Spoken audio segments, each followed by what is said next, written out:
By the way, Jay, I got a call from Todd, so he was.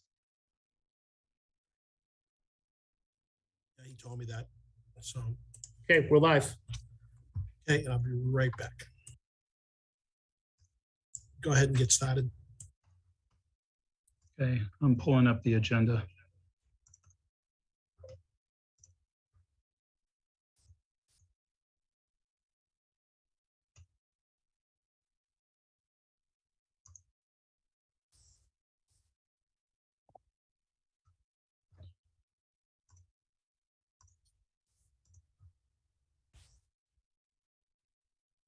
Okay, and I apologize to Mike Doyle. That's a typo. Not from Griffith and Very.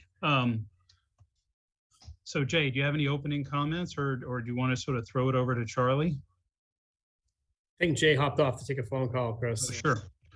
Well, so we've got just 2 hours here, and I think Charlie's preferred order was to go mechanical, electrical, and then plumbing and fire protection. And so maybe we should just get started, and then we'll sort of yield to Jay when he can join us back, if that's okay. Charlie, did you have any introductory comments? And I think Magda was going to be. I see Magda there, so I know she's with us today. Hello, Charlie. You want to sort of take it away? Sure. I don't have much to say, but the intent here was to go. We have had a couple of these meetings where we've introduced the systems to the district and to the district's operations staff. So this will be a similar kind of presentation.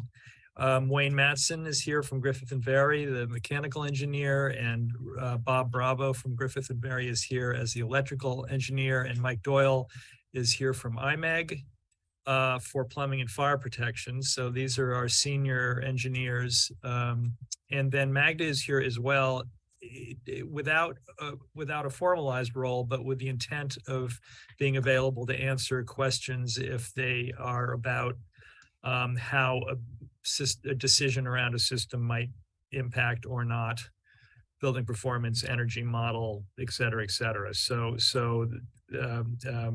Magda's here on call for matters of importance around that. But with that, I mean, I thought, unless somebody had a different view, that we would just go through each system in a sort of high level, and then open the floor to any questions or considerations from any of you. So that was, I think, what we thought we were doing. That sounds good. And that's, we have some fluff in here. So if we can aim for, 125, 130 to get into mechanical stuff, and then we have some other points along the way just to be sure we don't cut anybody short as we move towards plumbing and fire protection. And even still, we have a little fluff at the back end. All right, well, I'll stop sharing. Let's see, does anybody have a presentation? Wayne, do you have a presentation? Or I think everybody can share if they'd like to. Yeah, so I don't really have a presentation in particular. I had hoped that everybody had seen the schematic design narrative that was issued a while back that kind of summarizes the systems. The basic, for the HVAC systems, I mean, the basis of design right now is an air source heat pump system with a VRF component being used primarily in the classrooms in the administration area. And that system would consist of ceiling cassettes, some concealed fan coil units, as well as maybe some wall cassettes in some areas, all connected by branch control boxes running back to roof-mounted or grade-mounted air-cooled condensing units, or the heat pumps specific. The ventilation system for these, the backup is a decoupled ventilation system, and that'd be comprised of air source heat pump rooftop units, packaged air source heat pump rooftop units. Everything has inverter compressors, so we can match loads, pretty carefully. And so that would provide tempered air, ventilation air to the classrooms or administration areas specifically. And in addition to that, the larger spaces such as gymnasium, student dining, library areas, the single larger zones, they'd be completely handled by packaged rooftop air source heat pump units. Also using inverter compressors, coupled with demand control ventilation, And I should say that also the classrooms will also have demand control ventilation. So all based on CO2. So if a space is occupied but below the 600 parts per million, we could control the volume of air going to the spaces as an energy savings component. And with this, I mean, we generally use Mitsubishi as a basis of design, but being in New England, Fujitsu and Daikin are two other alternates that produce very good equipment that meet the same kind of efficiencies that the Mitsubishi stuff does as well. Stairwells, vestibules will be electric cabinet unit heaters, conventional resistance heat. These are very small spaces, so these wouldn't be large electric loads. But what we've seen is that using this type of system, we've achieved very good EUIs on the projects where this has been implemented, and through sophisticated use of controls, we can really fine tune the amount of energy that a building is consuming. I can certainly pull up some schematic design drawings if that helps kind of put some visuals to what I'm describing here. But that's where we're at this point in time on the project. And feel free to interrupt me with questions as I go through. Like I said, it's a very high level introduction to what we're doing. So everything will be air conditioned by the nature of the system, because we're using heat pumps. By default, areas that ordinarily wouldn't be air conditioned in a project of a more conventional VAV or packaged rooftop unit project, areas that wouldn't be air conditioned would be spaces like the gymnasium. But because we have a heat pump system in place, you have air conditioning as an option if you so choose to do so in the summer months. A lot of communities have embraced this as a way of, as a revenue stream. They can rent out that space for different camps. But by virtue of heat pumps, you by default get air conditioning for those spaces.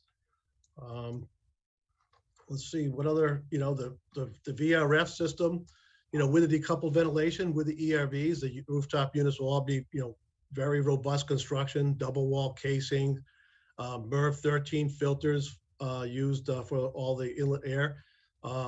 If the community so chooses, we could even combine ultraviolet systems into this as well. Everything will have an energy recovery wheel, so all the air being put into the building, that same amount of air being exhausted, we're recovering all that heat and the cooling and some cooling in the summertime to reduce energy costs. Everything will have, the rooftop units will also have, hot gas reheat, which is a way of we can dehumidify the air to get the moisture out, but then through hot gas reheat, bring that leaving air temperature back up to a neutral temperature. So when that air goes into the spaces, you don't have cold spots or hot spots or areas where there's increased humidity or very dry air, in some areas as well. All fans will be direct drive fans, so there'll be very limited maintenance, not a lot of belts to change on rooftop units like in previous iterations of this type of system, reducing the maintenance cost. And again, like I was saying, everything all motors will be variable, will have variable frequency drives on them, so the speed is all controlled based on the load. Every classroom and office space will have a thermostat, so the occupant has some control, and that control can be opened up to generally we do plus or minus 2 degrees. So if winter set point is 70, you can go as warm as 72 and as cool as 68 degrees. But through the building management system, through the automatic temperature control system, that range can be opened up or closed as needed, depending on the space. And like I said earlier, we are going to combine occupancy sensors. So if you're in the occupied mode of the day, but that space is empty, the terminal box can close or to kind of throttle back the amount of air that's coming into that room. The ceiling cassettes can stage to a standby condition, so you're not trying to maintain full air conditioning or heating in a space that's empty during the day. Let's see what else we have that's kind of interesting that's worth noting. But in the kitchen area, generally, for kitchens generally aren't directly air conditioned, but by virtue of the fact that there's a large kitchen hood and the kitchen communicates with the student dining area, we air condition the student dining area, and some of that air from the student dining becomes the makeup air for the kitchen hood exhaust system. So we kind of passively cool the kitchens. The kitchen offices, the kitchen manager's office will obviously have air conditioning in some of the adjacencies, but the kitchen itself does not necessarily need to be fully air conditioned because we take advantage of the passive effect of the air being drawn in from the surrounding areas, specifically the student dining. The kitchen hood exhaust system will be outfitted with a Maylink system. We call it Maylink as a generic term, but what is a variable volume kitchen hood exhaust system that varies the speed of the kitchen hood exhaust fan based on the heat being generated by the cooking and or the vapors or smoke from that cooking as well. So the fan will speed up or slow down based on the intensity of the cooking. Because some of these schools, you know, a kitchen hood exhaust fan can be exhausting anywhere between 4,000 to 6,000 CFM, which is a great amount, it's a tremendous amount of air being sucked out of the building. So if we can modulate that fan speed to reflect the actual cooking, it's a good way to save some energy. On the building management system or the automatic temperature control system, we use that term interchangeably. So, you know, we should probably just stick to one or the other, but building management system for this case, using, you know, digital direct control system through a PC, as you're all well aware, you can set space temperature set points. You can schedule the operation of all the equipment. You can schedule the occupied and unoccupied modes of the school, and you can actually schedule the unoccupied and occupied modes of certain areas. Say, for example, the auditorium or student dining is going to be used during off hours. Through the BMS, you can schedule those, so only that area is operating without having to run the whole school and consume a ton of energy. The BMS also allows all alarming. So if there's equipment failure at any point in time in the school, an alarm will go back to the building management system, and that can go out to maintenance personnel or to a service company, depending on how the school sets this up. And it also provides optimization of plant efficiency. So optimized start, basically, if we start off a school, say in occupied mode, takes place at 5 o'clock in the morning, and the building, you know, comes up to temperature within an hour, but the occupied mode of the school is not until 7 a.m.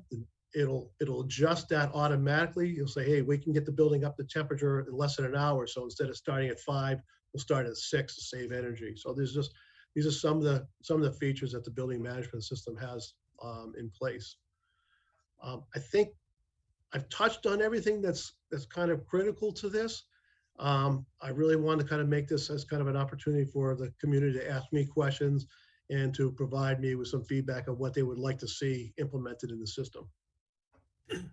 Hi, Wayne. Mark Scott here. I've got four questions for you. I'm just going to ask all the questions, and then you can answer them in whatever order you wish.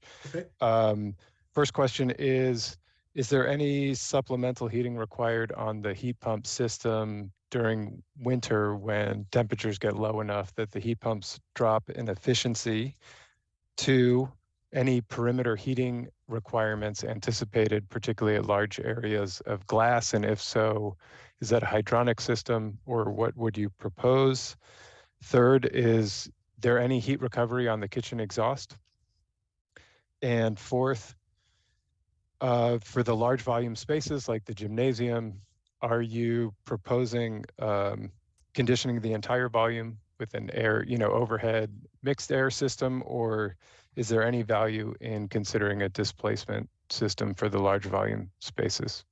That's it. Those are my questions. Okay, so I'm going to go backwards. So I'll start with the gymnasium. So, for example, the large volume spaces, the unit is planned on conditioning that whole space, although it doesn't have to condition it to the full comfort condition levels during the summer. So, if you want to maintain, you want to run that unit in a dehumidification mode, it can maintain, very good humidity control. When it's 91 degrees out, it could be 78 degrees in the gym, but at low humidity levels. Displacement ventilation in gymnasiums, we have applied it in the past. The ductwork becomes very large and becomes very obtrusive to the use of the space. With the system we use, with the high volume, high throw diffusers, we get very good air circulation, very good air mixing, and of course we're gonna have destratification fans combined in there as well. Generally, the system has been very happy with. It's been very quiet. It provides a very good homogeneous temperature across the whole space. So that's the direction we're going with here. On the kitchen hood, makeup air energy recovery for kitchen hoods can be very, very expensive, and it becomes very maintenance intensive. We have used it or try to use it in commercial kitchen applications. some very large restaurants in the Boston area. We found that after a period of time, they've been disabled and kind of taken apart. So I think for the amount of cooking that a school does, for the fact that, you know, if the school's, it's an elementary school, so you go online at 8 o'clock in the morning, students are coming in at 8, they leave at 3. The lunch hour is probably generally, cooking starts probably around 9:30, 10 o'clock, and lunch ends around 1 o'clock. I think the run time of hours for the kitchen, applying a system that recovers the energy from the kids from the hood is probably going to be expensive. And if you did a life cycle cost, it would be probably no payback. So we generally try to avoid making things too complicated in the kitchens. The second item I think was perimeter heat loss. And you would ask whether it was through hydronic means. Generally in classrooms, we have not found that we had to have any kind of perimeter means of offsetting heat loss through either fenestration or walls. If we have a lot of glass, what we've done is, you know, done concealed fan coil units, which are part of which would be coupled up with the VRF system. We'd have linear slot diffusers at the exterior wall that we could wash that wall with conditioned air. But generally speaking, the envelopes that are required by the energy code, as well as the stretch code, are the envelopes that TAPE has been designed. We haven't had any real need to offset perimeter heat losses in most spaces that we've worked with. Your first question, you might have to refresh my memory on that one. Are there any supplemental heating coils for the? Oh yes, thank you, for the heat, for the roof air source heat pumps. Yep. Yes, right now there are, but what's kind of nice is the air source heat pumps are now operating down to 10 degrees in the heat pump mode. So those in previous iterations, once you got down to a low temperature, the heat pump would stage itself off and the electric resistant heat would come on to maintain that. Right now, the manufacturers the systems are coming out where the heat pump would run in combination with the resistance heat. But as we're designing this now, the manufacturers are actually driving down the temperature where the heat pump mode stays in effect without electric resistance heat as a backup. So that's where we're at this point in time. Great, thanks. I think Colleen was next and then Chris. Great. So I have some high level questions first, and then a couple really quick questions on systems. So in terms of additional energy conservation measures, first, Magda, is everything that Wayne just went through represented in the latest and greatest energy model? Or is there any new information? It is. So we prepared a model at the end of schematic design. So everything that Wayne just went over is accounted for in the model that we completed at that time. Great. And I wondered if there were any additional energy conservation measures, anything else that we think we should consider this time for the HVAC system to study. So it seems to me like, Wayne, your approach was really to use the most, the top of the line, most efficient systems. But I just wonder, because where our EUI right now, in terms of where we're targeting, is kind of right there in terms of the utility incentive. So I just wondered if there are other things that we should consider, and perhaps that's part of the larger conversation, so we can punt on that. But I just want to make sure we get a chance to talk about anything that maybe is not part of the base system design that you might think we would try to study. And then the second question, so we can do all of that. I'll do the roll like Mark did, and then you can answer. You're gonna keep testing me, aren't you? And then the second is the new energy code. So are we permitting before July? No. So we're going to be under the new energy code. So I just wondered, do we have to consider, I obviously, like triple pane, envelope, all those things are not necessarily tied exactly back to the systems, but they're part of the footprint. So I just wondered if there's any sort of prescriptive or, anything else that's coming online with the new energy code that perhaps is not in the base design that we need to discuss for cost or energy purposes. Yeah, I can speak to, so the energy code, I'm actually on the technical advisory committee with the state that I'm not responsible for the content, so to speak. I wash my hands of that, but I'm advising them on the clarity of the language, which is quite challenging. The code has been quite changed, and I'm specifically talking about the stretch code and the opt-in special code. I am not involved with the base code, but because of the town of Winchester having adopted the stretch code, that stretch code would apply here. It is a quite a new approach. It's going to be, and again, I am a member of that committee. I I presumably know what it's all about, and I've been working in this industry for 30 years, but it's a very big shift in number of ways, and significant energy modeling and stuff like that. There is one indicator that is being introduced, which is called TEDI, which is a thermal energy. I don't even, in any case, it's called TEDI, how cute. But in any case, it's supposed to represent the, it's supposed to focus on reducing loads in the building. So it's sort of like EUI, except that it does not account for the efficiency of the mechanical system. So it's sort of everything in the building: plug loads, lights, envelope impact, ventilation impact, exhaust heat recovery impact, but and your system type, but not the efficiency of the systems before they, before the load of the building for heating and cooling is converted, and for everything else is converted from mechanical systems to electricity, or electricity is converted to meet those loads.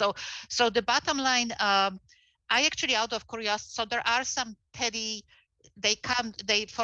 For certain building types like schools, the code actually now carries absolute numbers that are supposed to be met, and if they are not met, there are alternative ways. But and those studies, out of curiosity, I checked our current model and model for the Winchester School specifically, and for other models that we have for several recent schools that are possibly farther in the design. And interestingly, the numbers that are in the draft version of the code, that I haven't seen the final version yet, but on the cooling side, for example, the TEDI is met. On the heating, the TEDI requirement is so low that none of the schools would effectively meet. And I think it has, but don't be alarmed. What I'm trying to say, Colleen, is that these numbers will be modified, because there will be a specific procedure, so the TEDI can be affected by our assumptions about plug loads, right? And the prototype models that were done by people who were advising the state what to establish as those TEDI requirements, they were making some assumptions that were, based on the information that we have, much different. For example, plug loads were assumed to be very high in classrooms, and that would automatically offset heating needs of the classroom, right? Because you are generating supposedly so much heat in your space by appliances that are plug appliances, anything, I mean, monitors, anything that you can think of.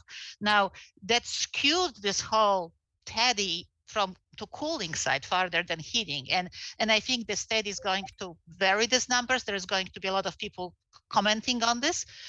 So the bottom line is, I think, to answer your question, we are aware of the new code, and I suspect that this building, like all the other schools that we've recently completed or are about to be completed, would satisfy the new code. Because if this building doesn't satisfy it with its high performance plans and the others, then there's something wrong with the code, so to speak. I don't think it's a concern, but it will be a learning curve for all of us. There is a lot of new approaches, a lot of sort of calculations that will have to be done. That's all I guess I can speak at this point, but it's decisively a learning curve and a very different approach to the code that we are accustomed to. So a lot of analysis, unfortunately.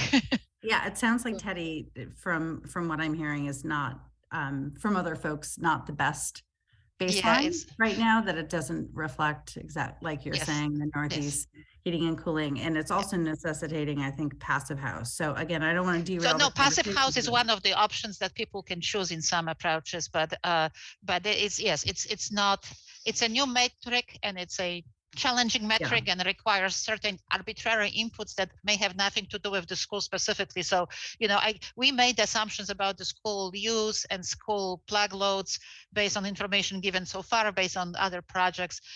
We will have to sort of do a separate model with arbitrary inputs, just so everything is for for schedules, for plug loads, for lighting, so everything is consistent, right? So we will be making those effectively hypothetical models using this for it's yeah. Well, I'll get off my soapbox right now, but yes, it's not. It's a new approach, and it's not going to be. It will take a while to massage it and finesse it, but as I said, it should not be a concern for this project, because if it were, then the whole state is in trouble. That's great. And I see that it's 1:29. So I will, in terms of the ECM conversation, I know Chris also has his hand up. Any additional energy conservation measures that we are thinking about studying, we can wait until after Chris asks his question too, to sort of open it up to if folks have thoughts on any additional measures we can consider. So I'll toss it back to you, Chris, and then maybe we can come back to it. Well, I guess just on that note, from my point of view, our design team needs to be clear about what goals they're trying to reach. And I think those have been set. If I want to be sure we're not moving the goalpost, if we're having conversations about additional energy conservation measures as a way to sort of ensure that we meet our goals, I think that's really helpful. Colleen, you just mentioned triple pane glazing. It's a great example. Charlie did bring that to the EFPBC. We had a lot of conversation about that, the cost benefit analysis. And so the EFPBC decided to go with double, but I would expect that as the project moves forward and the envelope, let's say, becomes clearer to the team, I would presume, and Charlie should say, so if this is wrong, I would presume that, triple pane may still be an option we maybe need to go back and consider in order to meet some of our performance goals. Is that fair, Charlie?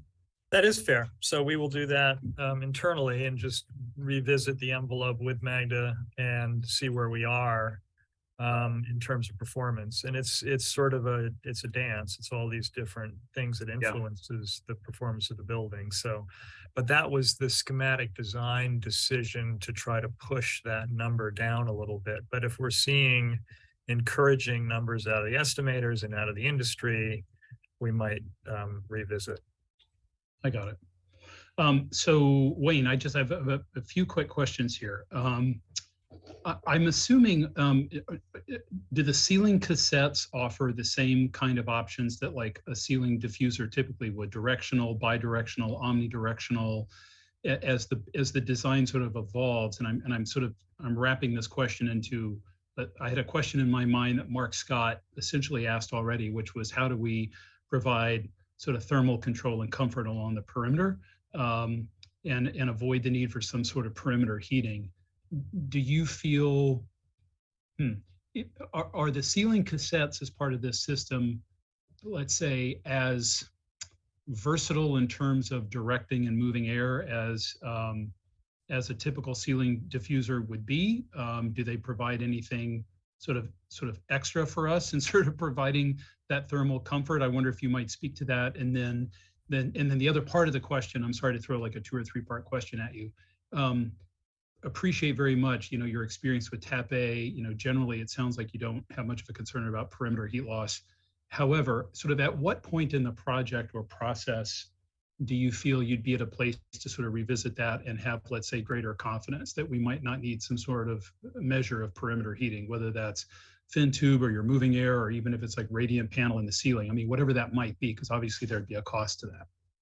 Yeah, I mean, I could actually speak. So the ceiling cassettes, for a general classroom that meets the programmatic needs of NSBA, we would probably have 2 ceiling cassettes, which would be both 4-way throw. We have schools that have been online for more than a year now, have had more than 1 full school year on it. So we've gone through all the seasons twice now. We have not had to have perimeter radiation or perimeter protection in any form, whether it's radiant panels or even linear slot diffusers in the classroom settings, nor have we had to do that in the administration areas. We've had a couple of spots where we've had libraries, and through our heating cooling load calculations and looking at the amount of glass we've designed in linear slot diffusers at the perimeter. So right now, as we move now, as we were going into design development now, from the schematic design into design development, you'll see the drawings start to get populated with the systems that we need to meet the needs of the building envelope. But we're very confident right now that any standard administration office with a standard type of fenestration that meets the percentage that we would see in the energy code, no issue at all. Same thing with the classrooms. It's only when we get to some of the specialized areas where you may have student dining that has an expansive fenestration, for architectural needs, or to open that space up to nature outside, where we may look at putting linear slot diffusers. But we're at the stage now. That's the first thing we'll be looking at, because as we move into this phase. But as far as the operation, I mean, four-way ceiling. The cool thing about ceiling cassettes is you can get four-way, you can get two-way, and you get single-way throw. So you have all kinds of options with the ceiling cassettes. On the classrooms where we have the four-way throw, they work better than diffusers. They can be quieter, as far as the NC from the unit can be quieter than the diffuser coupled up with a VAV system or even a conventional rooftop. They're significantly quieter than any unit ventilator you would ever see in a classroom, obviously. And they do meet all the ANSI sound standards. So there's that. The air throw covers the whole classroom, and by virtue of the fact that the return for the ceiling cassette is in the center of the ceiling cassette, it does set up very good air circulation patterns within the room. So we've had phenomenal luck with that. And again, if we get to larger spaces that actually may be more sound sensitive, we will go to concealed fan coil units with ductwork that's acoustically lined with a diffuser that's below the NC of 25 or 20 to meet whatever the acoustical requirements are of LEED, whether it's enhanced or the standard acoustical requirements. That's great. Okay, thank you. And then my next question. So Wayne, this is more one about process. As you probably know, our goal is to really pack the roof with solar panels on this project. However, we only own about 1,700 square feet as part of the base project. The rest of the solar on the roof and frankly, all of any ground mounted canopies are going to come through either a power purchase agreement or through some other sort of separate means of funding. At least that's how it appears. We don't have the funding in the MSBA project budget for all of that. So certainly I think everybody on the EFPBC shares an interest in sort of minimizing penetrations or being thoughtful about where roof penetrations are, so we can maximize area for solar. Given that we only actually own a certain amount in the project and the rest will, let's say, come later, even though that may mean, before we even reach substantial completion, it seems to me there will be a time many months from now when the steel shops come in and, let's say one of your mechanical engineers is looking to move a piece of steel because it's going to make for more efficient ducting in the building or some sort of equipment getting up to the roof. Can you just describe to us generally sort of what your process would be on this project to ensure that, in addition to sort of the inevitable structural and architectural coordination that has to happen through the shop drawing process, what do you think you can do to help kind of maximize those uninhibited areas on the roof, right? Those unencumbered areas, so that we can really maximize solar and sort of avoid either the too many penetrations or that we're sort of thoughtful about where those are. Does that make sense what I'm asking? Yeah, I know. I think I know exactly what you're asking. As we know, as we try to aim for a building that is, and I know, we try to aim for a building that's close to net zero as possible. We have to maximize the solar panel area on the roof. So one thing that works in our favor is that by nature of schools where you have a center corridor and double loaded classrooms on either side, we never put any, I shouldn't say we never, we try very hard and very rarely do we ever put HVAC equipment that's outside of the corridor area. So if I locate my equipment towards the spine of the school, towards central locations, I do that for acoustical reasons first and foremost, so we don't have moving machinery over classrooms. But when we do that, that also frees up all that classroom roof area that can be, it can be dedicated to solar panels. Same thing when we get to large spaces like gymnasiums. We try to keep the unit to one side or the other or away from the open roof area of the gymnasium, which would be ideally suited for solar panels again as well. And auditoriums, if we're looking at any auditorium design, we try very hard not to put HVAC equipment over the auditorium or even over the stage. We try to get it to an area that's a kind of a softer spot over, toilet spaces, utility spaces, mechanical rooms. So we try very hard to make sure that the location of our unit has a purpose and it does not impede on solar panels. And we just went through this recently with TAP A on a project that just was successfully bid. So it's an iterative process, just like on the ECMs. Magda and I have conversations, go back and forth throughout the whole project. Look at this, try this. We do the same thing with TAP A, as far as go back and forth with their architects where my unit works mechanically. So what takes a precedent, the mechanical location, the acoustic location, or the solar location? So none of us, we don't work in a bubble, so we go back and forth. So that's kind of the process. Great, thank you very much. Hey, Chris, you had a question, then Mark, then Peter, I guess. Maybe Pete, then me, because I think Pete was waiting. Okay, Chris. Okay. I promise I won't hijack it. I have lots of questions, but I think my first question is just where it was mentioned that BOD documents do exist at this point. What would be the best way for me to see those documents for all MEP? Schematic design narrative, right, Charlie? Correct. And what's the best way for me to get that? Isn't that on Google Docs?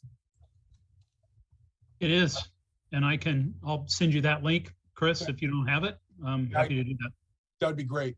I just wanted to ask a question on the Me-Link, Dwayne. I think you had mentioned that the exhaust hoods in the kitchen would be tied to the dining area. So instead of a makeup air, like a direct fired makeup air unit, is the thought that you would spool up the whole dining area and bring that up just to offset the makeup air for the hood? Or it just seems like a lot to bring up that unit just to exhaust, rather than having a standalone direct fired makeup air unit or something like that tied to the Me-Link. It's actually done in combination. So, for example, if we get into when we start to get into design development, we kind of flesh this out a little bit more detail. But for easy round numbers, say the ventilation load for the student dining is 6,000 CFM, and the kitchen exhaust hood is 3,000 CFM. 3,000 CFM. So we already have 6,000 CFM outside air available to the student dining. That could be the makeup air. In some cases, it's a combination. Well, some air comes from student dining, enough to temper the kitchen, keep it cool and dry, and the rest does come from a makeup air unit. So when we go into design development, that we'll be looking at in a little bit more detail. So it could be a combination. It could all be it could just be by the configuration of the student dining in the kitchen that it makes more sense to do all the makeup air for the hood from a makeup air unit. Or it could be in some systems we've done, it's been a kind of an open kitchen concept, wide open to the student dining with serving lines that are integrated to make the interface between the student dining and the kitchen. In that case, the makeup air for the hood could come from the student dining unit. And when the hood is off, the student dining is returning the air. When the hood is on, the presented outside air starts to compensate for the hood. So that is something that is not yet determined, but that's what we work on. That's what we flesh out during the design development process. Okay. Yeah, that seems, I think from a preference, I'd like to see it just a makeup air unit in the kitchen, so you're not conditioning that air and then throwing it right back out the hood, especially with the difficulties of energy recovery on the hood. But it also just complicates things more, where the Me-Link would be kind of nice to be just sort of in and of itself and not relying on other components of the building air conditioning. Sure, absolutely. Yep. And then you had mentioned vacancy occupancy sensors. Would they be directly involved in the BMS, or would they be taking from lighting controls and using that as their command towards occupancy of the different spaces? That's a good question. Yeah, so we would take dry contact off the aux sensors that are provided for the light control. So instead of duplicating aux sensors, we use the same aux sensors that Bob Bravo will touch base on when he gets to the electrical. Yep. Okay.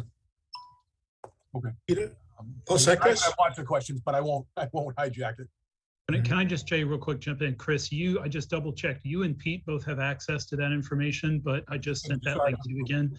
Okay. But you guys should be checking your winchesterps.org accounts, not winchester.us. Let me know if you have any trouble finding it. No, I routinely use, that's what I use is the Winchester. Okay. Yeah. Thank you.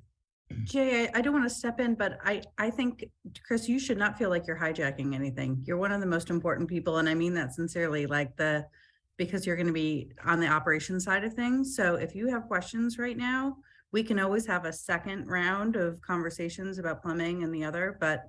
Yeah, that would be great, but I'd like to chew first. I'd like to look through the BOD and Okay, that's fine. have I a just minute to kind of want you to know process. the priority of your voice in this conversation, at Thank least from my perspective, so. It's good that you said that, Colleen, because he's pretty shy too. He never speaks his mind. So.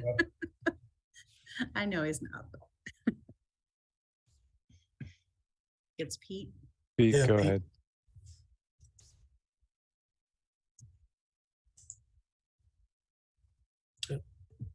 No, maybe not. Yeah, Pete, you're you want to on go, mute. Mark? Sorry about sure. that. Oh. That was me. I'm sorry. I just had a couple of questions. One was a little bit about the hood in the kitchen, but some of that was cleared up. My concern though is that looking at the high school where there was some other added equipment in the cooking space, like the panini presses that aren't under hood control, that then the grease from that draws across everything in that space. When we go through this more and look at what the kitchen design is going to be, my understanding it's not going to be the plan for later is the potential of it being a full cooking kitchen, not a serving area. So that's one of my questions, if there's anything else in there to help tie to it or have enough draw above it that the main hood doesn't pull the greasy smoke across the whole room as we experience at the high school. One of the other things I want to touch on is just to say that the triple pane glass is very expensive to replace. We've had at the Vincent Owen and the high school, what just seems to be some thermal reaction where some of the high windows have popped, and they cost us like $6,000 or $7,000 a pop to replace with all the rigging and things. So just consideration of what we're putting where and how it's going to react with the solar heat. And then if there are, and I'm sorry, I haven't looked at it. If we have noisy equipment on the roof in the plan for the solar panels, has there already been sound blinds or anything designed into it that may also affect capacity up there? That's all on the HVAC that I have right now. Oh, and I assume because it's this big a building, it'll have its own ADS for the Metasys system. And just to touch on that, you folks are aware that Metasys, the Johnson product, is our town standard, and that's what should be designing to. I'm glad you brought that up because I had that on my list because I had seen some correspondence about that back during the schematic design phase. I wanted to verify that. So thank you, Pete, for clearing that up. That's it for now. And my comment's actually a follow-on to Pete's and in response to Chris's question earlier related to energy conservation measures, perimeter heat, and triple glazing. In our practice, what we found is triple glazing is most beneficial when otherwise we would have needed perimeter heat for thermal comfort.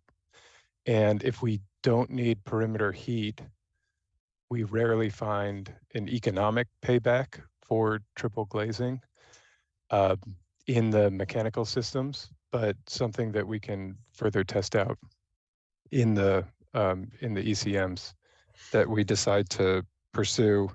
Last comment to Pete's question, as you get into the mechanical design, you may want to consider additional canopies, some kind of localized exhaust if there's going to be supplemental equipment in the kitchen, so that we're not actually exhausting fully across the kitchen.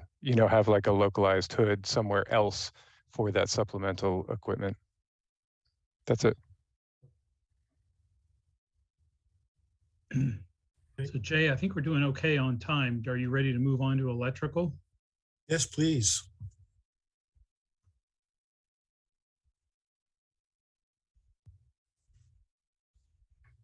Okay, so this is an all-electric building at this point. We don't have any fossil fuels in the building, so we've estimated an electric service of about 3,000 amps at 277,480.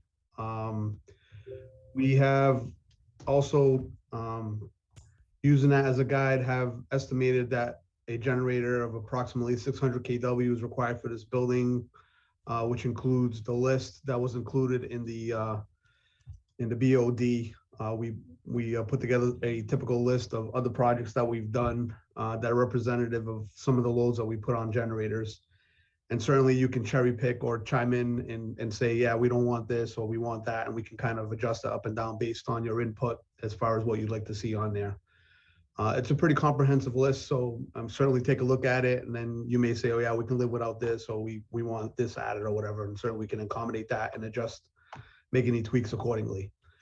The fire alarm system at this point obviously is going to be an addressable system. Don't know if you have a particular vendor in mind, or if it will be a proprietary system where you want to carry the same system through the district, or if it can be open-ended. Right now it's open-ended as far as we're concerned, unless we hear otherwise. Lighting wise, Standardized with notifier is our fire alarm of choice. all right, thank you. So do we want to do a proprietary vote? That was my next question. Yeah.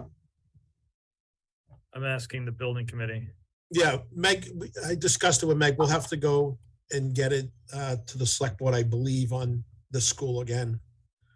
Okay, so you will, you do want to do that. All right, so we should Yeah. have proprietary language over notifier. Okay. It would be the same, like Peter brought up for the energy management system also. And I believe keying, while we're on the subjects, right, Peter? Right, that's what I was Yeah. gonna say, the things that we find are proprietary and we get votes for is the fire alarm, the BMS, which is Johnson, the Primus keying system, and the school in the past has, for the card access, had Carry. And I'm assuming they might be going forward with that again, but I can't speak for them. But those are the 4 proprietary things I remember. Right. Can I ask a process question related to any proprietary spec of, really it's to Charlie and Meg? Is it in our benefit to make that clear for like the DD cost estimate? And then is there any urgency in terms of timing to get that in front of the select board? No, I don't think there's any particular urgency. It just, we need to have it by the time we go to bid, and we can let PM&C know. I suspect, Meg, I hope I didn't just interrupt you. No. We can let PM&C know with the estimates, although my guess is we're not going to see enough of a upcharge that it's going to make a big difference, but I will certainly tell them about the 4. Okay.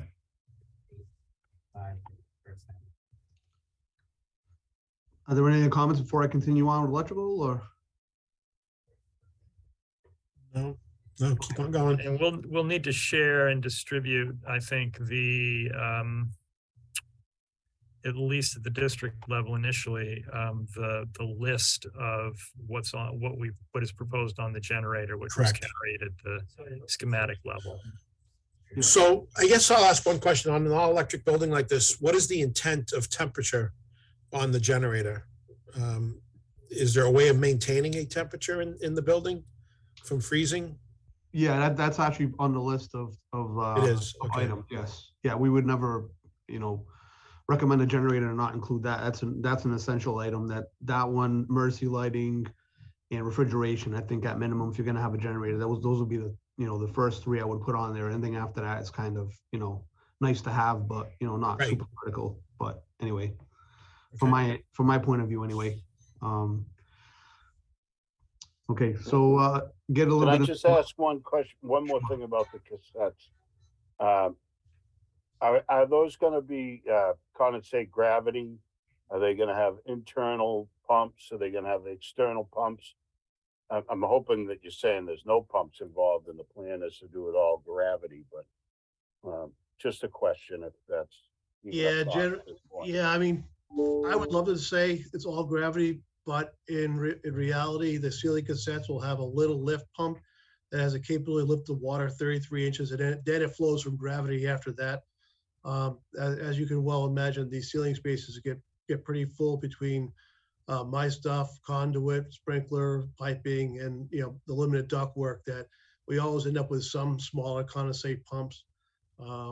We have been finding ways to alarm them, so if there is a condensate pump failure, we know about it. But anywhere we can do gravity for condensate drainage, we will. If we have to we're only going to put pumps where we absolutely need them.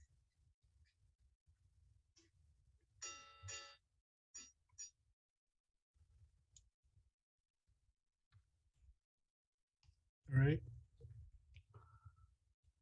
Peter, did you still have, no, you're all set. Answer that question.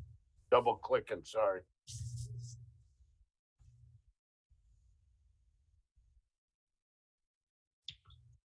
Are we good? We can continue with electrical or? Yes, please. Colleen, do you have a question now, or are you okay to wait will- through electrical? I'm gonna let you finish, Bob, and then I have a couple questions. Yeah, my presentation is a lot shorter than Wayne, so I'll be done quick. So lighting wise, I mean, nowadays everything is LED, so everything interior and exterior will be LED. Control of lighting fixtures is going to be occupancy sensors. We're going to have daylight harvesting in the classrooms and other spaces, and dimming switches.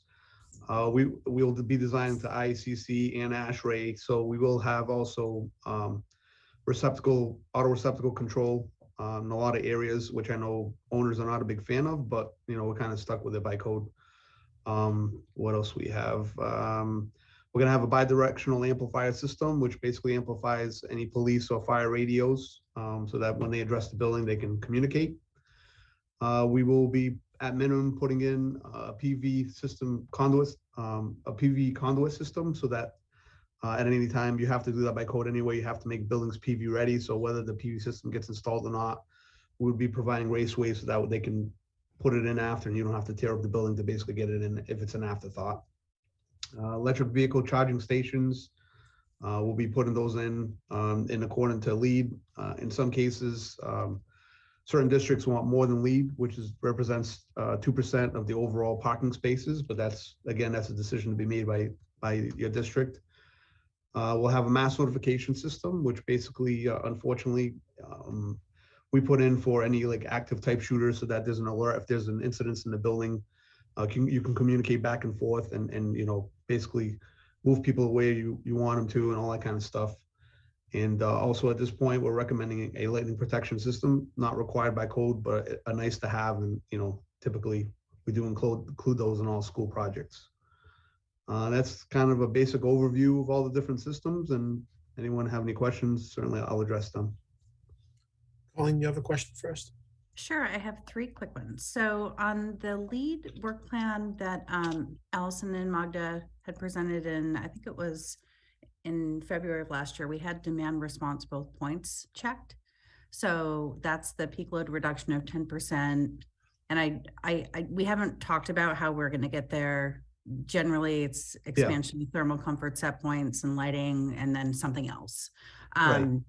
And so I just wondered about that. That doesn't have to be a discussion today, but I just want to keep that on your radar, that is something that's being targeted. I mean, certainly on all the projects we've been kind of doing that. It's fairly easy to do because it's mostly controls of HVAC equipment. A lot of times throttling back areas or shutting down certain pieces of equipment while still maintaining temperature and all that. But yeah, that's something typically that we do hit on every project. So.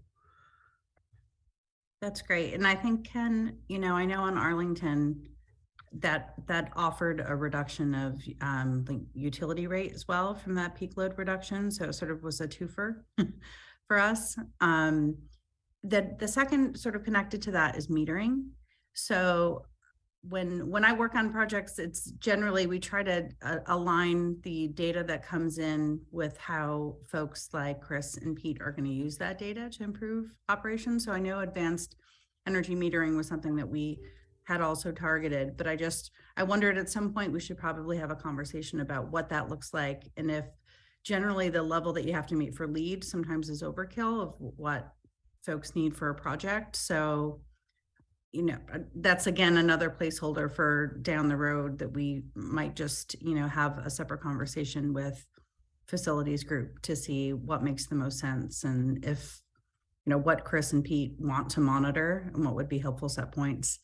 And totally unrelated to metering is the light pollution reduction. So I wondered who was going to be choosing the exterior lighting. I will. I'll be the You will. design. Yep, and I'll be designed to light pollution to meet the credit. Great. So are you going to be using the bug? Yeah, bug prescription ratings. path? Yep. Great. Perfect. Backlight, uplight, glare is what bug stands Yep. for. So yeah, certainly we'll be doing that. Yes. Great. Thank you. Mark?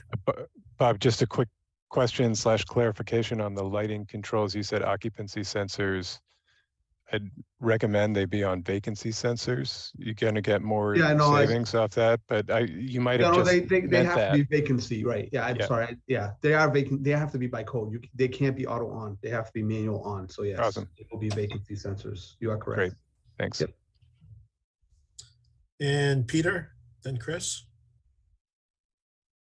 Thanks. Just when we talk about lighting control systems, just wondering about, usually there's a piece in the spec for integration with the BMS system. Yep. Is, you know, when you talk occupancy sensors, is that the sensor going to be the same as tied in for the lights as it's going to be for the BMS, or are we going to have separate lighting sensors versus occupancy sensors for that? No. I mean, as Wayne said before, the occupancy sensors in the classrooms are going to control the lighting, and it'll be all tied together with the HVAC. It won't be separate sensors. I don't know if that answers your question, but No, yeah, it does. And then the, you know, making sure that happens well Yeah. at the end is Yeah. the big thing. The one thing with the lighting control system, when you're writing the spec, we're hoping that, you know, that you can get a company that has representation and people with boots on the ground to help assist. You know, some of them we find that we're dealing with people in California, and it's tough. So, you know, just sensitive to where we're going with that. Do you have a system in mind that you kind of build towards? yeah, I mean, my preferred system is Watt Stopper. I mean, tried and true. They've been around forever, and I've knock on wood. That's what we get most of the time, and I've never had an issue with them. So, and certainly they have really good representation local, and they're a super robust product. I think the best lighting control system out there. And of course, we're going to open ourselves up to or equal. So certainly we would never accept anything that wouldn't function exactly the same and not of the same quality. But our systems are written around Watt Stopper, and I typically include lighting controls on all my drawings, so everything is all spelled out. There's a sequence of operations. There's the connection, shows a connection to the HVAC equipment. I mean, it's you know, it's pretty detailed. It's not just a spec and like, here, you deal with it, and you know, because the sequence of operations is extremely important, because they won't know how to program it if they don't have that information. So yeah, anyway. So and I had one, well, metering was another question. Does anybody see this as having kind of a sub-metering where we can meter areas that might be isolated for events when it comes to renting, and our energy surcharge? Looks to me like this building will have a lot more community use. So, you know, would we be able to have an individual metering for the gym area, for the cafeteria, kitchen area? Is that something in thought? Just, I mean, know energy management in the past has been big on that. So certainly we can definitely accommodate anything you want. It's just, we just need to know, obviously, because we're going to put in electric rooms and serve many spaces right from these electric rooms. But certainly if there's a particular area where, you know, you might want to know exactly what's in that area, such as the gym, you know, certainly you could tell us, hey, the gym is going to be rented out. So, and certainly we can segregate from the rest. But there is going to be a lot of metering on these projects because we're moving towards the newer codes, and those are requiring now everything to be separated into type of load. So there'll be a dedicated panel for lighting, as an example, would be a dedicated panel for receptacles, for HVAC, and so on. So it does add panels, but there's a lot of metering points. But like I said, the problem is if you want the gym specifically, then that would have to be a dedicated panel for that because, when we do electric rooms, we basically feed. We're not just going to put in a panel just for the gym. It's going to feed the gym and areas around it, as an example. So, but yeah, we certainly can build that in as long as we know what those areas are in advance. We can certainly do it, take care of that.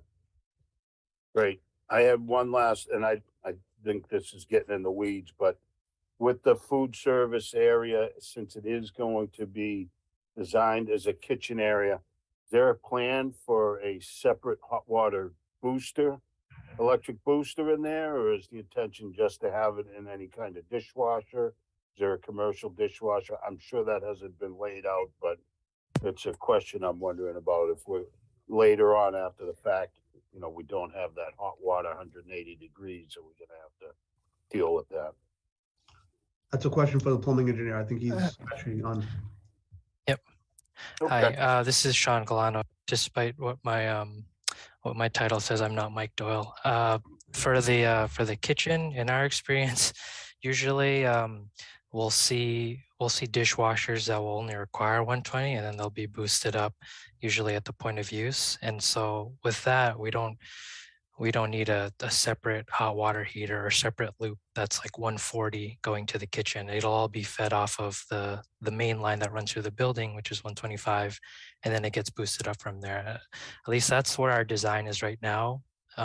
Once we coordinate with the kitchen consultant a little more and figure out what their exact needs are, we may incorporate it. But in our experience, we typically just run the 125 water to the kitchens, and that's that.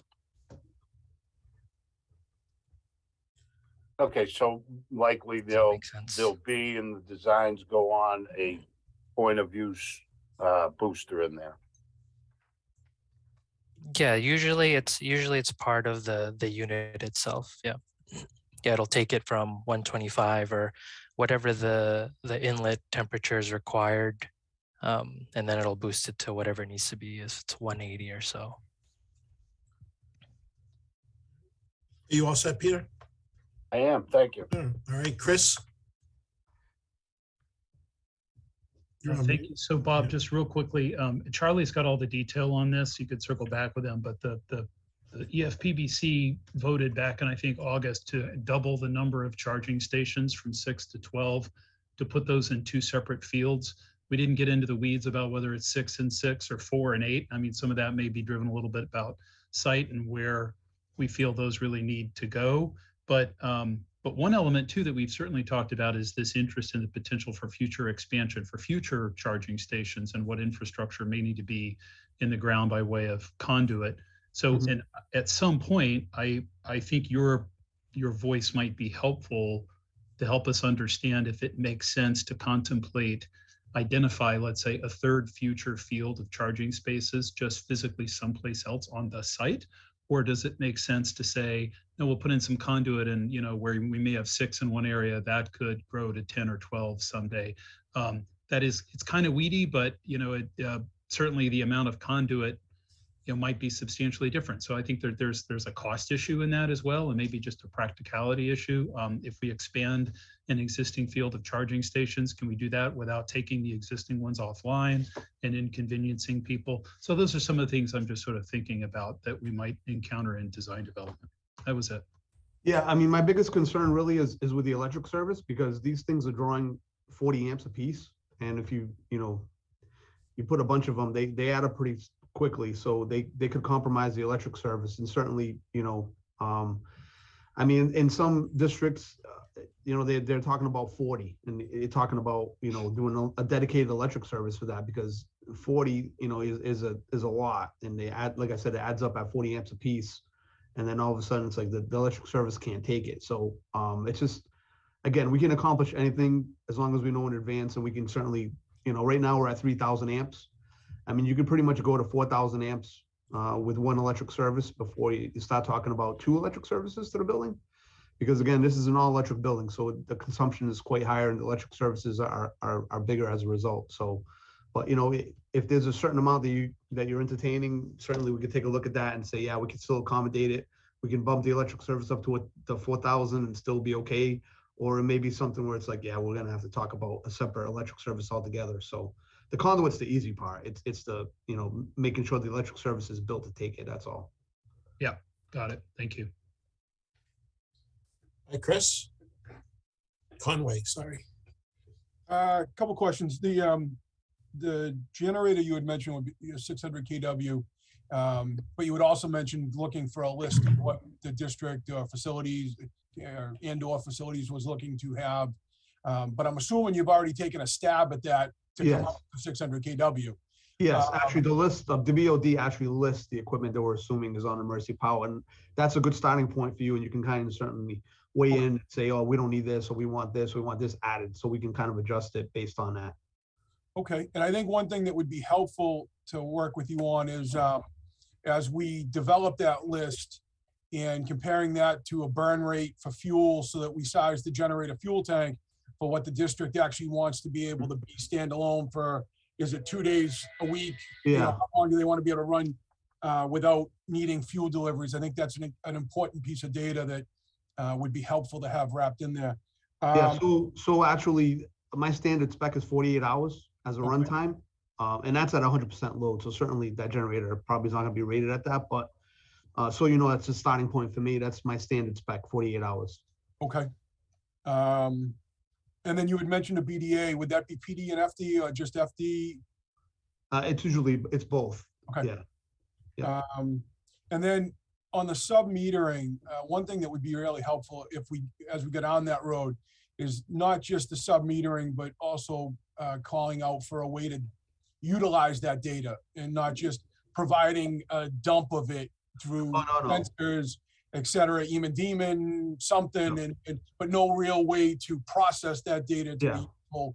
Yeah, we usually tie that back into the BMS system. Okay. Tied back there. And you know, we have experienced that before, but wasn't really a good usable tool once it was fed into the BMS. It was really just a data feed with no real ability to monitor it, adjust it, massage it, call it out, and you know. So I think that's an important piece on the back end that we make sure we have the ability to do is actually get usable data out of that, not just data. That would be great. Yeah, what we would do, Chris, is we would trend that data, and so and through the BMS you can interpret it to be time use, so it could be 15-minute interval data, which may not be very useful, or it could be over a calendar period, how much kilowatt hours was consumed. So through the BMS, we're gonna provide those different options so that when you go into school after we're done and you want to set up your trending, the trend for look for a specific thing, it'll already be built in there. It just won't be a data dump. We'll say, you know, 10:15 on 125. It was, you know, you're consuming, you know, 1,500 kW. You know. Yeah, I think it would be helpful if we had the ability to sort of almost measure total consumption and demand, you know, so that we can see, like, for instance, does it make sense in the morning to stagger our starts over the span of an hour, as opposed to turning the building on at 7 o'clock and you get this crazy demand for 30 minutes and then it peters back off again. That's sort of what I meant by being able to have usable data coming out of it to look at those types of things, you know? Yeah, actually that stuff will all be tied back into the optimized start for the school, so that you're not just turning it all on all at once at 5 a.m., hoping the building's up to temperature by 7 a.m. It'll actually look at, you know, who's consuming the most energy and how fast the building comes up to temperature in those areas, so that it can be useful, you know. 10-4, thank you. Yep. Frank. I'm going to attempt to redefine the weeds, what weeds really are. So I just have to ask this parent question, because it'll haunt me forever if I don't, or just make this point. One of the questions I've been asked is outdoor water spigots and where those would be located, because Lynch has, like other schools, a lot of outdoor activities, including field days. So I'm just not even asking a question, I'm just making a statement. So, because now we run probably 14,000 feet of hose just to connect to the 1 or 2 spigots that we have. So I don't You're asking for a friend. I am asking totally for a friend who could become an enemy if it doesn't turn out right. So, it's in your hands. Hey, Charlie, I can respond to that if you don't mind. And again, just so everyone knows, I did ask Sean Galano to come on, so he'll be leading the plumbing design as we move forward. But for outdoor wall hydrants and things like that, we'll work with TAPE to locate those where we need them. We typically, by code, put them every 100 feet because you're usually using a 50-foot hose. But if something was different like that in the town, just got to let us know so we can coordinate those locations with TAPE itself.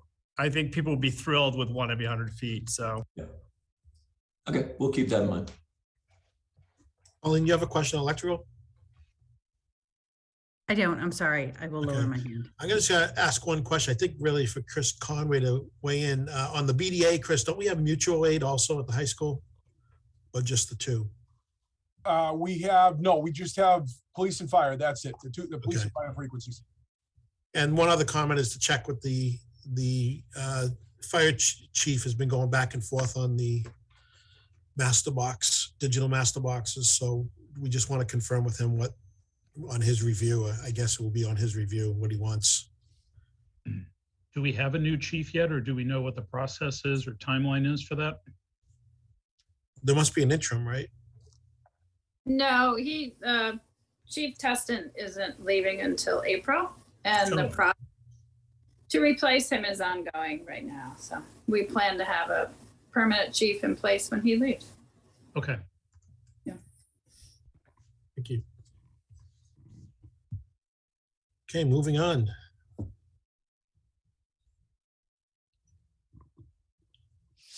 What's next on the schedule, Chris? Plumbing? Yes, sir. Plumbing, bringing up the rear, plumbing and fire protection. Sure. Let me jump right in there too. I am going to turn over the plumbing to Sean in a second, but since I have the floor, if you don't mind talking about fire protection fairly quickly. So obviously the building will be completely sprinkled. Predominantly we'll have a wet pipe sprinkler system throughout the building because we should have warm spaces everywhere. We are anticipating the possibility that we might need a small dry system on some of the areas that could be susceptible to freezing, but again, that'll be something we'll work out with TAPE during design to make sure.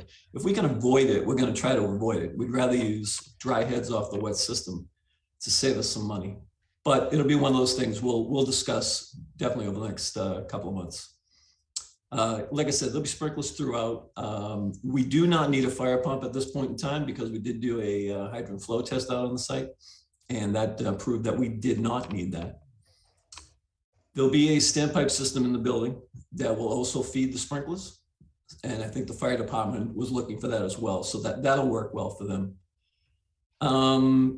Nothing else really unique on the fire protection side. We'll have upright heads in the gymnasium that'll always include cages. So those are protected from errant balls and things like that in the gym.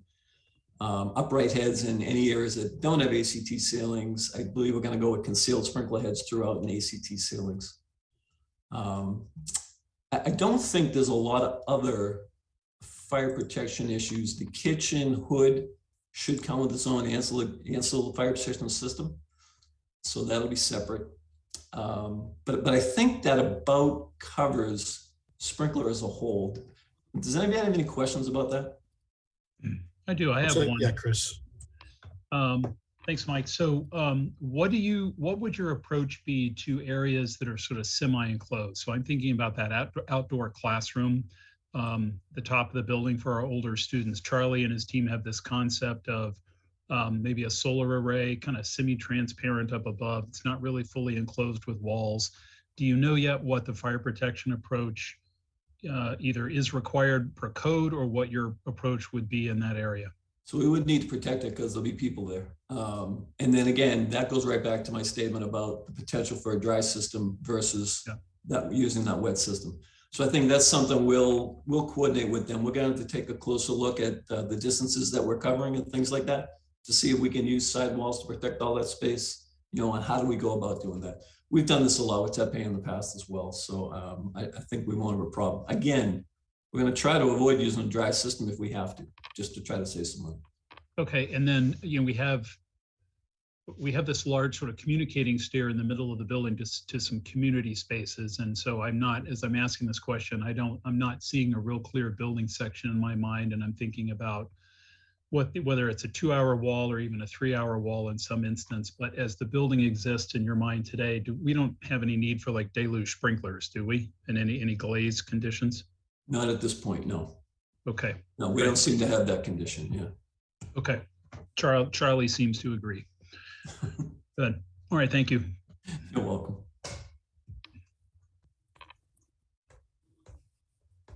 If there is nothing else, I can turn it over to Sean and let him go through the plumbing stuff a little bit for you. I think that's good. Okay. Perfect. Okay. Hi, I'm Sean Galano.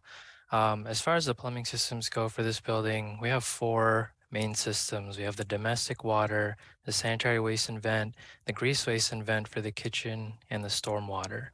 So for the domestic water, we have our main water service coming into the mechanical room.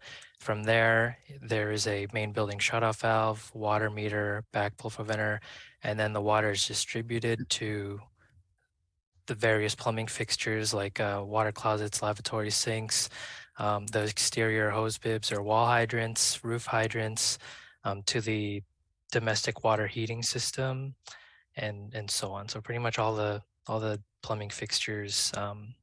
Same with the kitchen equipment. It also goes to the kitchen as well. We have the sanitary waste and vent system. Sanitary waste and vent system will collect drainage from the various sinks, water closets, toilet fixtures, floor drains, wherever we'll have them, whether it's in the kitchen or the mechanical room or mop sink basins and things like that. So we'll have a sanitary waste and vent system. The sanitary waste will be conveyed to the site sewer system, and then the vents will all collect together and penetrate through the roof in areas coordinated with the solar array or future solar array on the roof and roof drains. We'll have a grease waste and vent, or we'll have a grease waste system. And the grease waste system is just serving kitchen equipment or equipment that discharges grease that we can't have going to the sanitary system. We'll have interior grease interceptors for the 3 compartment sinks and the dishwashers. And then we'll also have an exterior grease interceptor that will be sized per Title V requirements. We'll have the grease vent from the interceptor coming back into the building and penetrating the roof. And that's pretty much it for the grease waste. The stormwater, pretty simple. We'll have roof drains, and the stormwater system will pretty much convey all of the drainage collected by those roof drains to the site storm sewer. And I think that's pretty much the systems in a nutshell here on this project. I don't know if anyone had any questions. We have Pete Lawson and then Don. Peter? Okay. So just a quick question. Earlier, we were talking about the kitchen and the 124 degree, 122 degree water there, which is hotter than you want at the hand sinks. Is there going to be a tempering valve for just, the sinks and stuff like that in a separate line to the cafeteria? Just question on that for education, and what's your thought on that? Yeah, we've encountered this before. Typically, we don't put a tempering valve. We usually just let it be 125 going to the hand sinks. With that being said, we can incorporate into our design a local thermostatic mixing valve, ASC 1070 certified, that will take that temperature down to 110. That will be the standard for all other sinks, though. In the classroom sinks, in the lavatories, we don't want the children or the students or the faculty, scalding themselves or getting a burn here. So our standards, typically we discharge at 110 for all of those sinks, and for the kitchen sinks we can incorporate that as well. Okay, and no need for a pH system on the waistline? for this building, right? now, No, not design one. I yeah, prefer not I to don't have believe one. there's any. Yeah, no, for sure. Yeah, I don't believe we'll need one for this application because it's a that there aren't any science classrooms or any labs in here. So Okay, that's great. Don, do you have a question? Yeah, it's just a quick one. It's actually for Peter. Should we, I think we should be sub-metering the, any irrigation water and the water going out to the play fields. It's not coming back to the sewer system. So it's senseless to pay MWRA sewer charge on that water. It's not really a question for me. I can find out. I mean, we don't pay bills on the town building, but as far as how the charges are assumed, I don't know. I will certainly reach out to the water department and stuff and discuss it as far as that goes. And get back. Yeah, I mean, we should pay for the water. There's no question. Whatever the deal is on that, but it just I just hate to see the sewer charge come back on water that's essentially ending up out in the play. None of the public buildings pay for the water. Okay. All right. With the LEED certification, would we even have outdoor watering? I know we don't at the high school for that reason. That's a great question. Yeah, we have the water metering credit as the irrigation issue, I think, is what the question is, right? Where we can irrigate fields, but we can't irrigate around the building. And Magda can correct me if I'm wrong here, or Colleen, you can correct me if I'm wrong. Yeah, you have to hit a 30% reduction of a peak summer baseline. So you can do that easily with drip irrigation. So you can use irrigation. We should use irrigation if we're planting, because I know that sounds counter to where I normally come from, but the plant material won't survive. And right. Most of us believe in climate change. I think maybe all collectively, it's not going to get colder. So I think we need to have it at least for the foundation plantings, and then we'll let the landscape folks maybe weigh in on that. Mm-hmm. But for the water metering credit, we have to sub-meter 2 systems. So irrigation, if we have it, which I think we probably should, is typically a slam dunk. That's easy because the other system, potentially domestic hot water, would be another easy one to do. So I think those points we have attempted. yeah, I know from my experience, those are typically the two that we kind of gravitate towards first for an easy point there. So, and it's easy enough to do for the hot water as well. Yeah, I'd love to propose us looking at a cistern, but it doesn't have a payback. So we do that on projects in the city of Cambridge all the time because it's a good thing to do. But since we don't pay for water, there's literally no payback ever. And it's, even if we did, the ROI is pretty, because we have to clean it and treat it. And so. Right. I have other questions though. I don't know if I'm next. Go ahead, then Chris. Okay. On fixture flow rates. So I think this is something that came up when we were developing the owner's project requirements. And I know that Pete had some thoughts on how low can we go, right? So I usually push how low can we go and then get feedback from operations to say, it works or it doesn't work. So I wonder if we could talk through that quickly of each of the different plumbing fixtures, because they all have different implications for going low. So lavatory sinks, yeah, 0.35 is what we normally recommend. Yes. And that's usually not an issue. Does that feel like an issue for anyone else? And the classroom sinks for LEED we can include them or not include them. So not that I would recommend going super high flow and potable water use for those, but that's not part of the baseline. So that's something we could consider or not consider. And those also don't have to be metered. They can be the knob type. They don't have to be censored for classroom sinks. So it's really just hand washing sinks for a bathroom that we're talking about. Okay.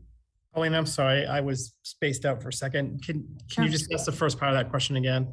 I Sure, probably know. it's the hand washing sinks in the bathrooms going to having a 0.35 flow rate. Okay, so just the bathroom you're talking about, or are you talking about classroom sinks? And classroom sinks for lead don't count toward the baseline. So that's kind of what I was saying is I wouldn't recommend us putting a 1.5 in there. I mean, 1.5 is what you'd use for a residential kitchen sink. So you don't really need that for a classroom sink. Right. So you could stay at 1 and be in a good place. I think it wouldn't be frustrating and it wouldn't be too much. It'd be blowing But back. that's, yeah. Okay, all right, thank you. Oh yeah, no problem. Okay, so we sound good. So far, so good on lab sinks. Water closets, that's usually the rub. So we've been using 1.1. I've been using 1.1s on all of my school projects. The only ones we don't use that for is for high school students because they're gross. We can't do it. So for elementary school kids, we've been doing that. It's been okay. But I know that Pete has thoughts on it, and I wanted to get everyone's thoughts, and obviously Pete and Chris's thoughts matter a lot, but just you wouldn't think a 1.28 to a 1.1 makes a difference from a water perspective, but it does. So maybe we could talk about it. Your thoughts, Wayne? I mean, sorry, Mike and not Mike. So I can let Sean jump in there too. We've been using 1.28s because we've had people in the past complain about the 1.1s, that they're not flushing enough, or they have to flush them more often. And in reality, I guess through lead, you're saving money, but you might not be in the long run. So it's been a toss up in various places, but we've typically been using 1.28s. And again, you're right, to get an extra lead point, to get over that 35% threshold, you usually need the 1.1s. So that would depend too on how many lead points you're going after. Yeah, I know right now, I think with those, with the 1.28, 0.125 for the journals, 0.35 for the lavatories, it looks like we're able to reach 35% as of right now. And then the 1.1s on paper, it sounds very good, and it's very, I guess, eco-friendly. It makes it tough because based off of how we need to slope our piping for plumbing code, the slope doesn't accommodate the low flow. Whereas if we changed it to maybe a quarter slope, it may work better, but then that just drives down our invert, increases how much we need to excavate because the pipe will be deeper and the pitch will be more dramatic, and things like that. So usually we stick with the 1.28 and the 0.125 for urinals, and we're able to reach our goals that way at 35. If it were to be any higher, we'd have to take a look at other ways. And we don't have a shower in the building, right? Currently? I don't believe so. No. Yeah, not right now. Okay, I accept your position on that. I think that's fine. I know that I know the dual flush has its complexities too, folks knowing how to use them still, because I don't know why it's not intuitive, but it's not. And that also wouldn't be something that you would recommend is a dual flush, or they have certain sensing water closets that can do it based on time spent in the stall. I haven't seen those. We've stayed away from dual flush in elementary schools just because of the children. Children are small enough; they're not really going to understand what to do with that usually. Okay. So we've typically gone with, ran into. Yeah, go ahead, Sean. Oh, sorry, Mike. One of the issues we ran into in the past, I don't know if it's the case now, I can look into it, but with the dual flush, in order to realize a savings, it would have to be like a 1.1/1.28 dual flush, because I think if we go with 1.1 and 1.6, which is more commonly offered, it ends up being more than just going with the 1.28. Right. So if we were to go with the dual flush, it'd have to be the 1.1, 1.28. And I wasn't able to find very many that made that product. I did find some, but they were not the common tried and true brands that we typically see from the larger manufacturers. And I think that may play into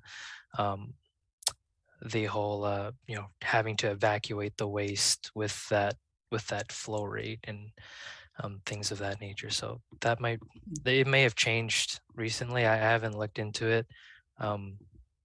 But I have that's some an I issue can that we've had in share. the Again, I'm past. not going to push on this because I think Okay. there's consensus with the group on that. And so I think I'm the lone shark in the the low flow world. But I'm happy to share. We sometimes use a 0.8 and a 1.28 or a 0.9 and a 1.28. So I'm happy to share those. Wow. And some of this, it depends on lots of other factors, like you're saying. It's not just a spec sheet, right? It's installation, other things. So thank you so much for answering those. Right. Hey, Chris? And mine's real quick and a little weedy. It picks up on the question Don raised earlier about irrigation of fields. So Pete, I don't know if you have this information. I don't know where the water comes from today for the fields on the north side of Lynch, but those are predominantly used as a rec asset, and rec operates, as you know, on an enterprise fund. So on the one hand, we don't charge ourselves for water, but Nick, I think, is doing a great job trying to capture costs and pass those along to consumers as a part of his enterprise. So I wonder where the water is coming from, and if there isn't an opportunity to sub-meter just so we can capture for rec irrigation of the fields. And might he, unfortunately, Frank, we have a conflicting field management meeting on the 31st because I can't be there for that. I got to be with you for school committee, but maybe there is an opportunity to capture some of these costs and roll it into his enterprise operation. I'm talking strictly about the rec fields to the north. So all I can jump in on what's existing now for fields that doesn't come from the service, that comes from the building that's separately fed. I can tell you that. I do know the town does pay for the water, but they don't charge the schools. And just like anybody else, the submarine metering for sewer reasons, the town is a policy for any commercial or resident is that they don't allow a second meter to affect the sewer. You can have the metering, but it will not, they still base the charges to industry and residential based on what comes in. They don't care what you do send out or you don't send out. So I don't know if that would affect it. I'm not a policy person or how they would distribute that money. Okay. But yeah, anywhere we can do metering, but right now the fields are not through the building. I don't know if there's going to be any plan to change that or not. Okay. Don't we have wells somewhere too? Or no?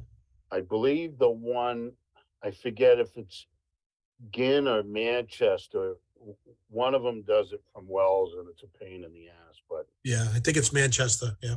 yeah. I'm pretty sure it's Manchester, but then I was having a mental moment. I do want to just touch base on the low flow, the flush valves. We see a lot of problem with them from a maintenance aspect. We're spending a ton more money on outside vendors coming in for stoppages. We've had to increase our equipment level in response to all of the backups that we're having at High School and Vincent Owen. We have issues with, and at the longer runs of the 4-inch lines, those are the ones especially where you don't have enough juice to get them past.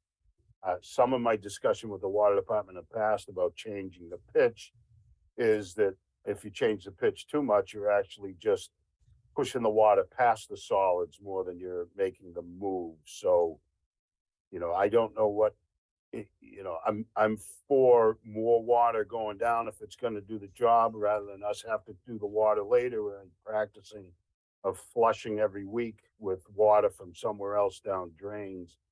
I know that we did have to, Chris will tell you, Conway, about changing some of them at the high school office because that line is so long. we have a big issue with people putting the wrong stuff down the toilets as well, both staff and students. So I don't know if there's adjustable flush valves that will either go up to like a 1.5 or get down to a 1, and you can start somewhere and modulate if needed. But yeah, I'm the low flow isn't great from a maintenance standpoint. Pete, do you have 1.28s at the high school, or do you have dual? I can't remember. Chris knows better what's there Oh, than I do right now. We have 1.28s, and we've actually upsized a few of them that are on long runs due to the fact that they don't work in certain installations due to significant issues at the high school with them. We found some other odd things that have made it better too, but yeah. So I just so you know, the basis of design right now is the 1.28. So what I was proposing was lower than that, Yeah, which I know.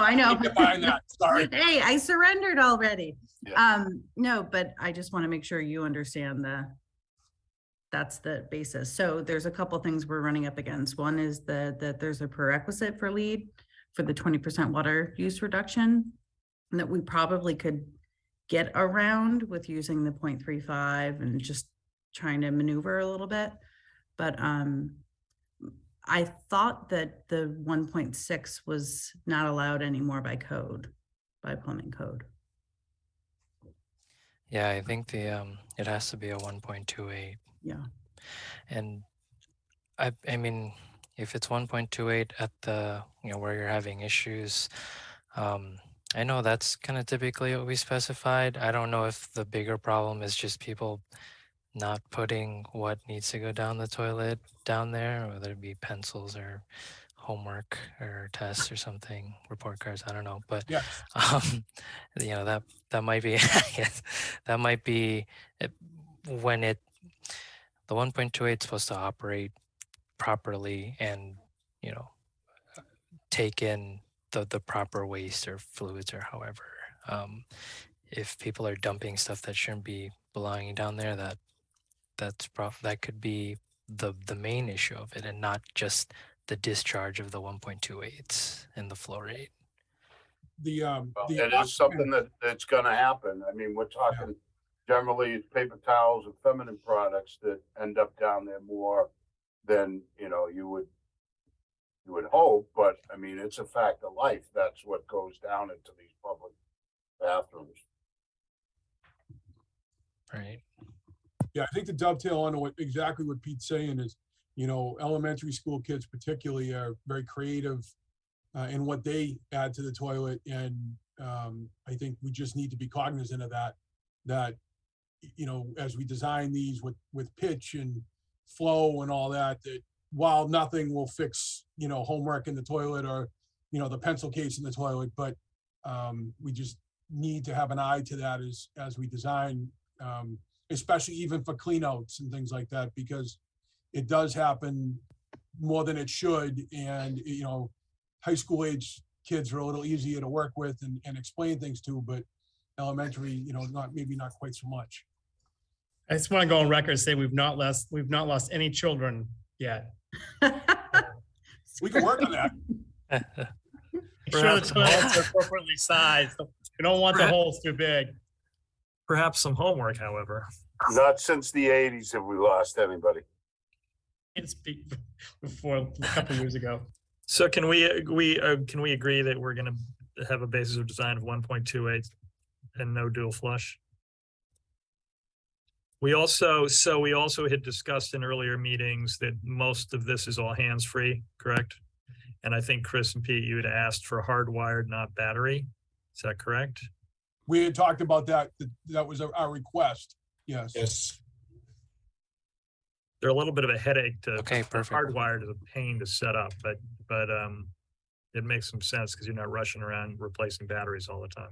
Right. So it's not just that. We've had issues with the batteries leaking, the acid, they burn out the heads. There's the flush valve themselves to repair them. Chris can tell you, you know, they're hundreds of dollars a piece. So you know, the elimination of the battery, we spend, you know, well over $1,000 for a full battery change at the high school. So it is more beneficial to us to go hardwire. Yeah, we've had a lot of struggles at the high school. I believe some of them are directly tied to a vendor issue, a particular flushometer vendor, and they've willingly replaced a significant amount of flush modules because of defects. But you know, it's been an incredibly maintenance intensive issue, particularly on the flushometers and also on the sinks, on the lab faucets. Less of an issue there, but again, everyone has a battery in it, and you know, it's definitely an inconvenience for people when the sinks don't work because the battery quit. And so it would be great to get that out there. So Jay, to Charlie's there a question, preference I think Pete and Chris really have done a pretty consistent job about describing their current trials and tribulations. I'm totally okay with hardwired if somebody's looking for a decision. I am too. Yeah, well, that's the base of the design because that's what their request had been previously. So I think, Yes. and we had talked about the flow rates previously at the 2.8, I think, as well. 1.28. All right. Please don't Is there a hesitate. preference to a manufacturer? Yeah, exactly. Oops. Or don't Sorry, hesitate yeah, to is there tell a us who preference to, as to? yeah, don't hesitate to tell us who not to put on there. Okay. I think, Chris, you're gonna, I mean, once we get a look at the drawings too, we'll start poking through them a little bit too. Yeah. Yep. And You want to bring up the agenda, Chris? Because we're Yep, close on time. I'll do that right now. We're sort of to wrap up point anyway. Right. Next steps. So Charlie, you know, when do you and your team feel like there would be any need to reconvene? You got a lot of runway ahead to kind of work on your DD and get towards a cost estimate. Do you feel like it would be after we do the DD estimate? Well, what are you at in relative to what particular topic? I think anything that we discussed today that might become clearer the further we move down into design. Oh. And so it would really be sort of coming back from you guys, honestly. So, I mean, we will circulate the generator list so that people can opine on that. And everything else, I think, unless there are any outstanding questions, I think we have our marching orders. I would ask the group whether there was anything else that feels to anybody is still unsettled or requires resolution, or are there any further questions about? I'm good. I don't know if anyone else has questions, but you know, the idea will be to start looking at these drawings too. And it's hard to come up with everything on a call, but the scope seems good to me. Well, right. So that's what we're really here for is kind of basis of design scope. Obviously, the drawings will develop over the course of the next 6 months. So one thing I just wondered in terms of sequencing, you don't have to answer this now, maybe that's something you send back to us, is when the next iteration of the energy model comes, and or like what other things might be studied, or is there going to be, are there other things that are to, you know, as a reach case, because often sometimes at this stage we have a couple things on the table that are potentially things that we have to look at a life cycle costing or something for, because they are not, you know, not part of the project, but could help push down the EUI a little bit. If everyone feels comfortable with the EUI being where it is right now, and we feel like we've got room to kind of absorb any shift downward or increase of energy use, then you've got a fantastic team here. So, you know, I feel comfort with that, but that's my only sort of next step is, do we do we come around maybe the next round of results for the energy model, or are there things that we need as a committee to tell you that we'd like you to study? I can speak to the energy model. We typically will be, and that's consistent also with the incentive program and MSBA, we will be creating or updating the model along the way to have it more or less based on the estimating DD set. That will be checking where that stands EUI wise. It sounds like as far as measures are concerned, the triple glazing may be still on and off. Where I personally would probably prefer to have a little bit more wiggle room, but in the EUI right now it's up there as far as cushion. But again, I would like to hope that we, in our analysis, we tend to make conservative assumptions initially. So just because of the conservative assumptions, as things come to the fore with the details of design, hopefully we are covering those unknowns. But I always prefer to have a little bit of cushion. So the glazing would be one of or windows would be one of the options. I know that Taipei always likes to look at envelope, even at that stage, and fine tune things and check things. The one thing that comes to mind as a potential additional cost would be on the plumbing side, looking at the air source heat pump for water heating, domestic water heating, rather than electric resistance heater. This is not a big end use in an elementary school, but if we were desperate, that's something we could look at. And if there are any other measures that any team member or the member of the communities would like to look at, that now would be, again, we will be working on presenting that to everyone. So it seems to me, because a goal has been established, there's an EUI target. The expectation is that Charlie and the rest of the team is going to meet that target, and that if there are elements that they wish we maybe need to reconsider as you move forward and the building comes better into focus, that you're in a position to do so. Whether that's double or triple glazing or any other element, whether it's envelope, right, or it's mechanical, electrical, plumbing system, that we really kind of need the team to come back and say, hey, there are a couple of things we think we want to go back and reconsider, as I think everybody would be open to having that conversation. And it sounds like if that conversation takes place, that's after the DD estimate. That's sort of what I was getting at, Charlie, just to frame expectations, because you guys have a lot of work to do now. Right. We don't have a lot else to share for a little while. Right. Well, that seems reasonable to me. Do you have a question, or is your hand up? I have a question. You're looking for me. Yeah, go ahead. Sorry. I just have one more, two quick questions. What are we looking at, having one large centralized UPS in this building? Is that's something we're looking at? And when it comes to the other technologies about clock, intercom, bells, is that all going to be one central brain? And is intercom going to go through phones? Just trying to picture the vision. I know in the past we've had like systems that could be redundant purchased rather than all integrated into one. So I didn't know if we were getting into that yet at all.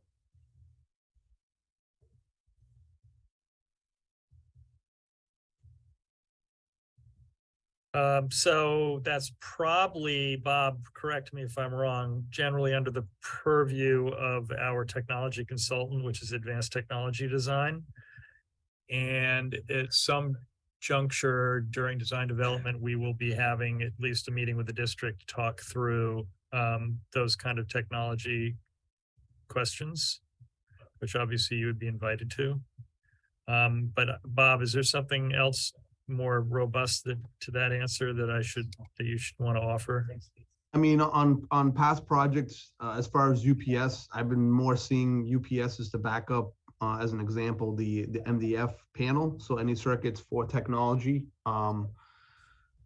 But we haven't been seeing central UPS that would handle all that or back that up. I mean, we do have a generator, so which is going to actually feed a lot of that technology equipment, unless you feel otherwise. It is on the list as to be included.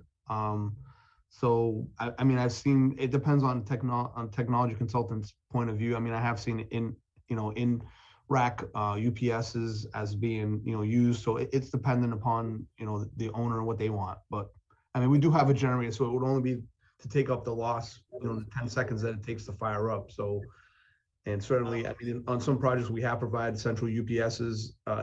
It's not on the narrative currently, I can tell you that. So the reason for that is every time we have experienced a power outage, even with a generator, because you have that lapse where it does holy heck to our BMS system. So just wondering how, even that, if there'll be localized UPSs for certain things. Just want to, make sure that every time we have a power glitch, certain buildings where we're scrambling to get everything back online. Yeah. Ken, did you have a question? I do. Thank you, Jay. So the question has to do with the location, the sort of draft location of the EV charging stations. We are looking at applying for make-ready funding from Eversource, which could pay for all of the, the initial work to bring power to the EV charging station locations, and also partial funding for the hardware, the EV charging stations themselves.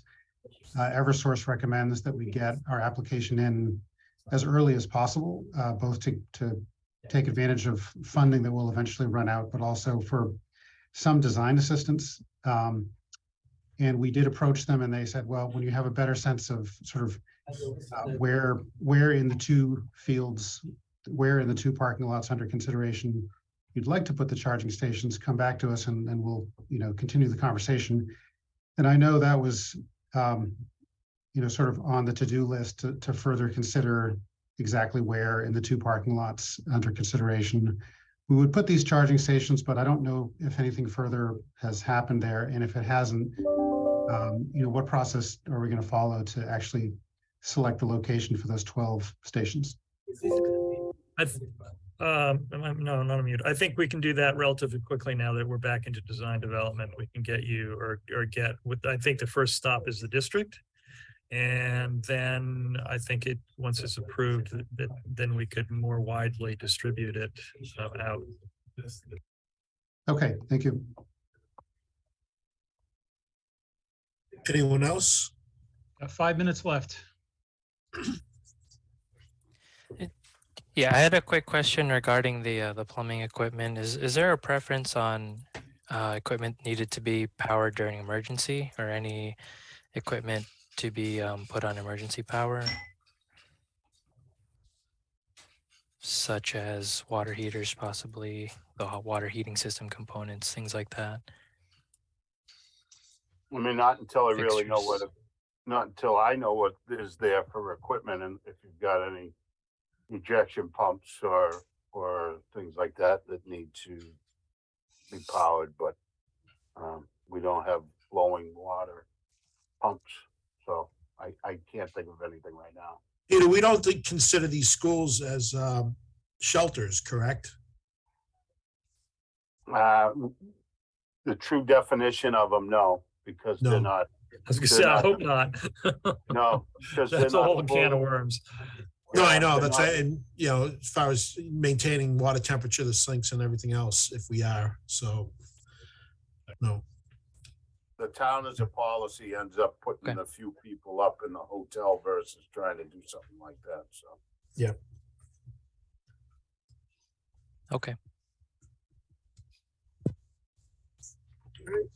Chris? Yeah, I have two things.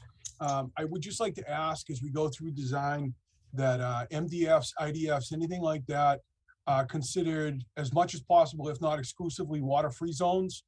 So there's nothing above them, through them, including if there are wall or air conditioning units in the IDFs and/or MDF, that they are wall hung and not over the racks, and anything like that. But no water, as much as possible, again, if not exclusively, water-free zones.